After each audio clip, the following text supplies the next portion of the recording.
Okay, so this is game one in forcing Dimir mill. We don't know if we're going Cypher, we don't know if we're going mill, but we are for sure going Dimir. And this pack is thankfully a good start because we do have Dinrova Horror, which is probably my favorite Dimir card, one of my favorite cards in Gatecrash Limited in general. And I think even if I wasn't pushing Dimir Mill, this would be my go-to card. It's that or Boros Charm. Like, if I was playing to win, I'd just take the Boros Charm here because it's an incredible card, first of all. It might be worth like a ticket or two. I'm not sure because it's like $3 offline. And yeah, you're pushing yourself into the best guild right off the bat. But I would say Dinrova Horror is my second choice for winning and my first choice for Dimir forcing. So we'll take that, and hopefully we'll take the white as a wheel if we do go for the mill route. I'm not sure if we will, but that is an option. Here we're being passed some pretty bonkers Boros cards. The Halberdier is the best card in the pack, and the best card in general. And then followed by Scorchwalker and Ember Beast. Basilica Guards is a mighty fine card, and since I am willing to splash, I will take the Basilica Guard here just because everything else seems very miserable. The Gateway Shade, it's just not something I like. Gift of Orzhova might be something too. Actually, that might be a pick, just because we might go for Cypher, so getting evasion and lifelink actually might be a good thing. So I'll take that here over the Basilica cards. I'd say guards is better, but we do want to have a Dimir slant, so I'm going to take that and maybe use it for ciphering. Speaking of ciphering, we got Hands of Binding, and we've got Paranoid Delusions. Paranoid Delusions I'm only going to take as a late pick, and also if I for sure know that I'm going milling. Otherwise, it's a waste of a card. Hands of Binding, however, I love. So I'm going to take that here. Drakewing Casses and Greenside Watcher are probably my picks for the two best cards, along with Night of Obligation, maybe the High Priest. Yeah, just like a lot of whitish cards that are good here. And yeah, Assault Griffin and the Goblin are both fine for Boros. But I'll take the Hands of Binding here. I do love that card. More Boros cards, which I'm kind of upset by, because we're just passing them all away. And there's not much here for Dimir, actually. Another Gateway Shade, which again is just not very interesting. And then there's a Leyline Phantom, which might be the pick here. Ugh. I mean, the Halberdier should not be here this late. That's crazy. And we're not seeing a lot of Dimir cards, which is not a good sign. But yeah, I'll take the Phantom here. I haven't had a chance to try it, but it is a 5/5, so there's that. Or actually, I'll take the Denizen here because it might work with ciphering, and it's a 1-drop, so let's do that.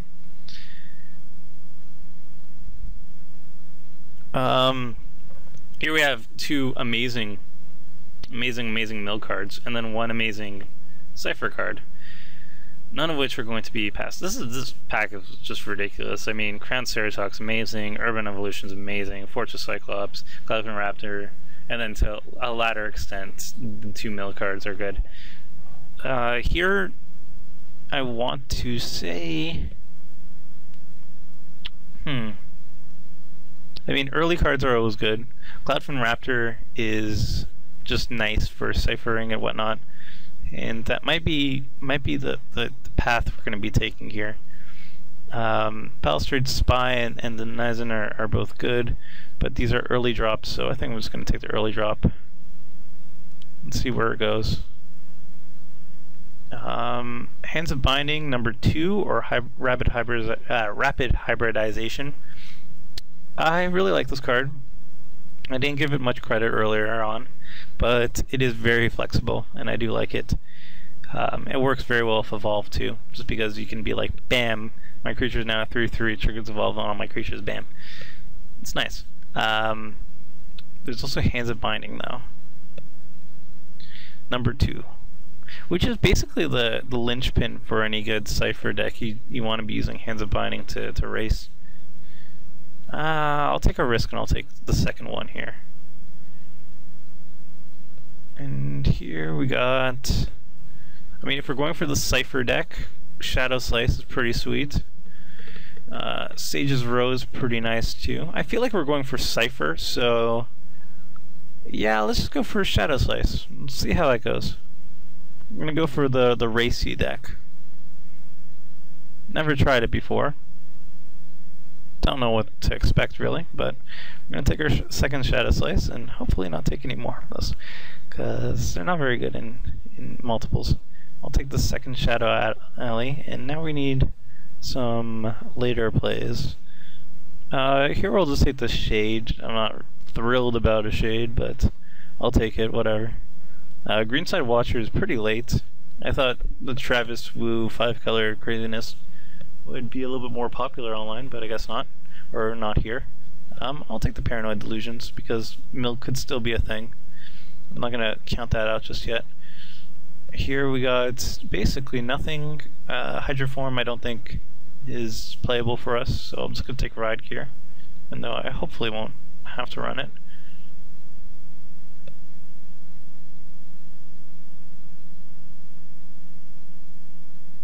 Okay, so now we really just want to fill out our curve. We have enough 1-drops, I'd say, and now we need like multicolor 2-drops, maybe like the Dimir Guild Gates or the Guild Mage, and some 3-drops and 4-drops. Our late game is pretty much set, but we need more evasive beaters. Ideally, I want that, like the Death Cult Rogue or whatever it's called, the multicolor 3-drop that's can't be blocked except by rogues. That works well with Ciphering. It triggers Shadow Alley. It procs Cloudfin Raptor, all good stuff. Okay, Primordial is probably the best card. Straight up, that's it. And otherwise for us, we got... well, we're not running it because we're not in the color properly. And it's not really the deck we want to be running right now.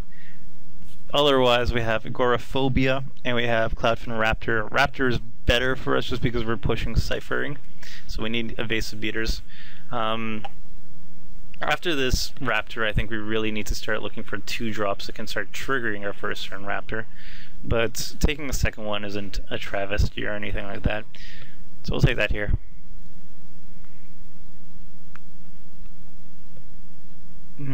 Here we have Death Cult Rogue, which is exactly what I want. Devour Flesh and Bane Alley Broker are both great cards, but we are going for Ciphering, so the Rogue is a linchpin to that idea. And I think if we are splashing, hopefully we're going to be splashing for Elusive Crassus, just because it is such a great card. Here we have Sapphire Drake, and we have Mystic Genesis. 2 good cards. Death's Approach, it's really good in Mill, but here it's not going to be as powerful, just because we're not going to be running the Paranoid Delusions, even though we have 2 of them. So I think we're just going to take the Sapphire Drake here. It's a nice late game drop. If we do need some of those, I guess. Or maybe we play it safe and just take the Sage's Row. Or the Mystic Genesis. I want to take the Mystic Genesis, actually. I like the 1-2 punch, and I am inclined to splash Simic if I am going for Cypher, just because Elusive Crassus is just so good. Here we have Guild Mage or another Shamble Shark shambling onto us. I think the Shamble Shark is fantastic, honestly. But, well, let's see.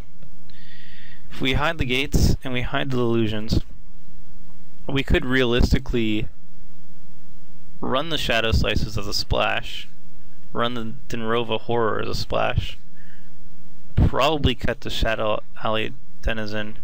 This has a chance of wheeling, and I'd pick it up if it did. Yeah, I'll just take the Shamble Shark here.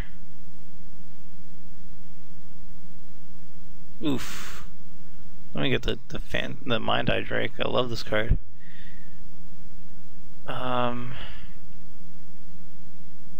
I mean, if we are going for any chances of mill, then this is the mill card. And I don't want to throw that out the window just yet. I don't really like the other options that we have in blue. So yeah, I'll just take the Mind Eye Drake because I love it. Love it. Here we got Last Thoughts, Spell Rupture. Greatest power, creatures you control. I think it has potential. Last Thoughts is kind of meh, I guess.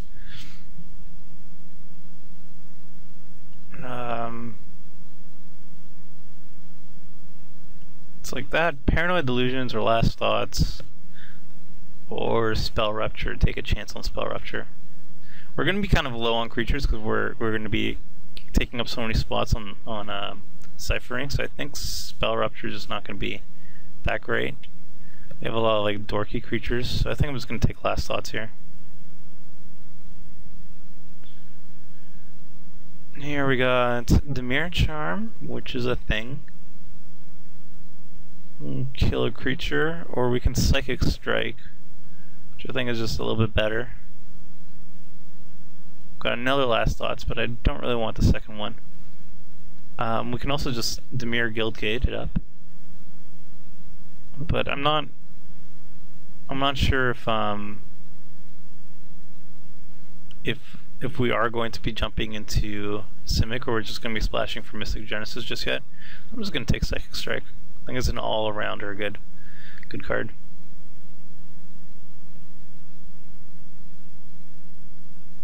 Here we don't have too much. I guess a Key Rune is a thing, so I'll just... It's that or like the Jellyfish. Maybe I'll just take the Jellyfish instead. I mean, the Key Rune is like mana fixing for Mystic Genesis if I want to do that, and potentially ramp. I don't know, I'll just take the Defender. Why not? And here we have another Shamble Shark, which you could potentially run, or Clinging. I'll just take the Shamble Shark. And here I will take the Simic Guildgate. We're not going to be going mill, I don't think. Not this late. So we're going to go Simic E, Cyphery, Dimir. That's the plan. And Sage's Row, or yeah, I'll just take the Sage's Row just in case. And here, overpriced 6-drop, or a sideboard card. I guess I'll take the 6-drop just in case.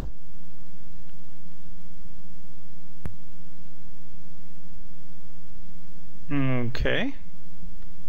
We have options. We have Biomass Mutation, which is a fun combat trick. But I think the pick here, I mean, there's also Duskmantle Guildmage, which is a 2-drop that we kind of lack. But I think the pick here is the Death Cult Rogue because it's evasive, it is ciphery.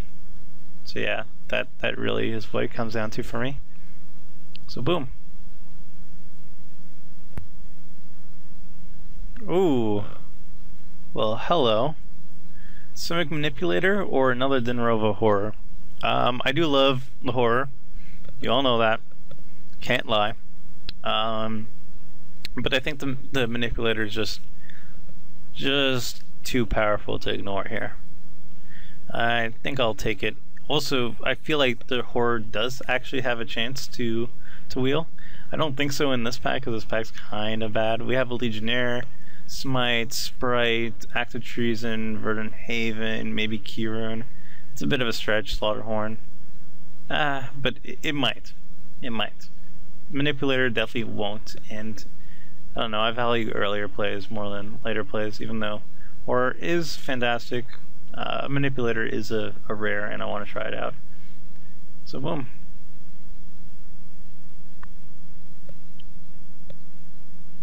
Here's kind of a whiff. We don't really have anything that we want to be playing. Course Blockade is not really something I care too much about. And there's nothing here that I'm going to really splash for. Field Mage is pretty sweet though. But we're not going to be splashing for that. We're going to be splashing for Simic. Yeah. I'll take the Blockade just in case. Hopefully I won't run it though. We have a Basilica Screecher, and that's the easiest pick here. There's nothing else that's really important.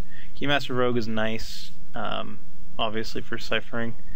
We don't really have Enter the Battlefield effects yet to really do that much with it, but Screecher is more important than the Rogue because, first of all, the Rogue is pretty slow, as I found out before. And the Screecher will be triggering Cloud from Raptor turn 2, and it will also be triggering Shadow Alley. So both are good, and it's evasion, so we can also be ciphering even by itself and extorting. Woohoo. Yeah.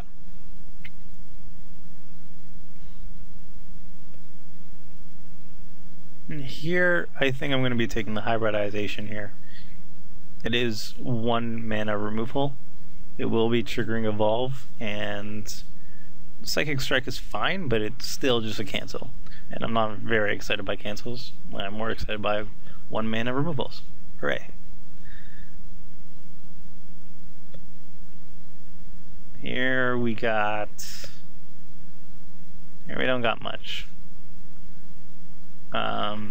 Another one of these is probably too much. And by probably I mean definitely. So I don't really want to run it. On the other hand, we don't really have anything here. Rage Beast is the best card, but if we're not running it, and Midnight Recovery, no. Okay.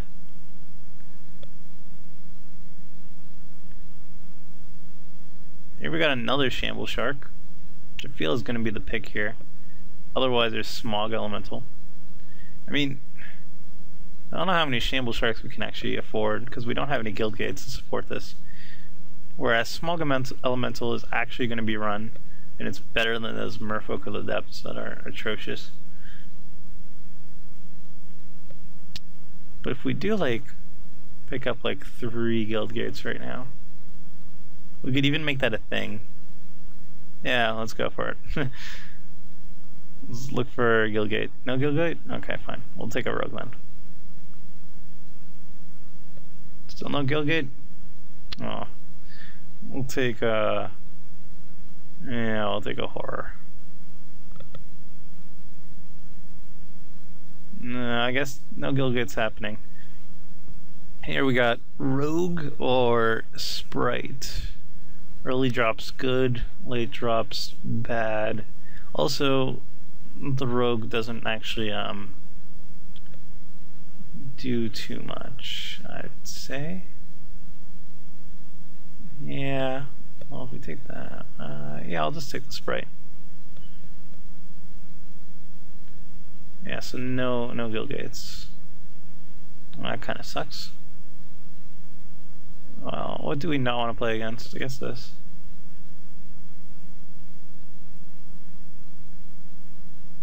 And that's not going to be useful, so this. Let's take out the Merfolk. Let's put this in against the 5 color deck. Let's go with the card. Okay, here's the deck as I see it. These are the cards that I decided not to put in. Otherwise, it seemed pretty straightforward. I decided not to have Shadow Alley, Denizen, Denizen, whatever. The third one to show up because I think 2 is enough, and they are still just 1/1 creatures. Their abilities are nice, but at the same time, I don't want to be stocking up too heavily. I feel like even 2 might be a bit much in this deck. Because I do have enough evasion, I feel. And I don't know how many triggers I have. Hopefully I have enough.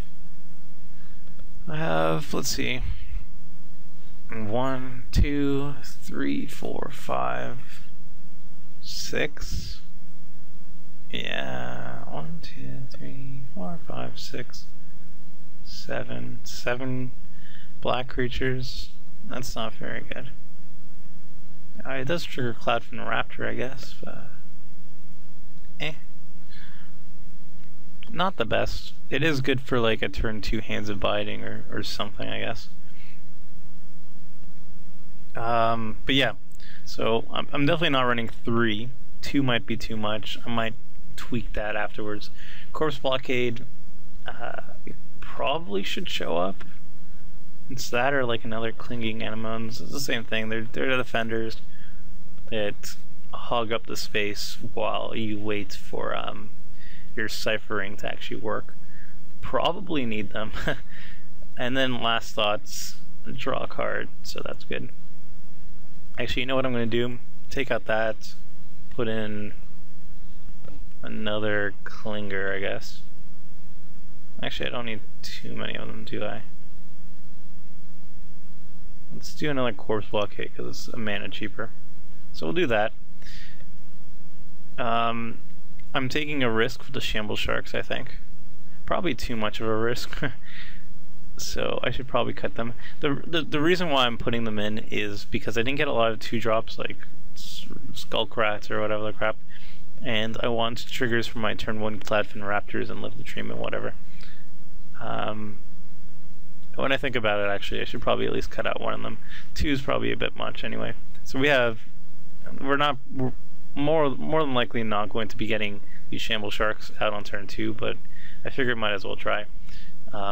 Mostly the splash is for Mystic Genesis, which is actually very good and worthy of the splash, and it's late enough that I'm probably going to get my Gilgate or whatever by that point. So, with that in mind, and Shadow Alley makes Corpse Blocker a little bit better, and with that in mind, I'm probably going to throw in the last thoughts because we could use some card draw, I suppose. So it's that, and maybe the Clinger if we go against heavy Boros aggro, which we probably will, so this is probably a bad mistake, and I should probably have the Fender instead. But I'm going to try it anyway, so boom, and let's see how the mana base works. Actually, let's look at the colors first. So we got a little bit of green, blue. We definitely have more blue. We throw in Gilgate. Suggest what? Oh, okay. So 2 green sounds appropriate.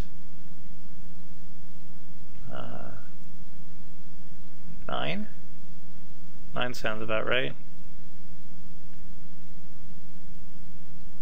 And then 5? No, probably 8-6. 8-6. We also have the Simic Gilgate, so okay, that looks good. 17 lands. Our curve's kind of fine. The idea here is to play Evasive Beaters, swing in with Cypher, and win with like Shadow Slice while locking up them with Hands of Binding and stuff like that. Hopefully it works out. We'll see how it goes.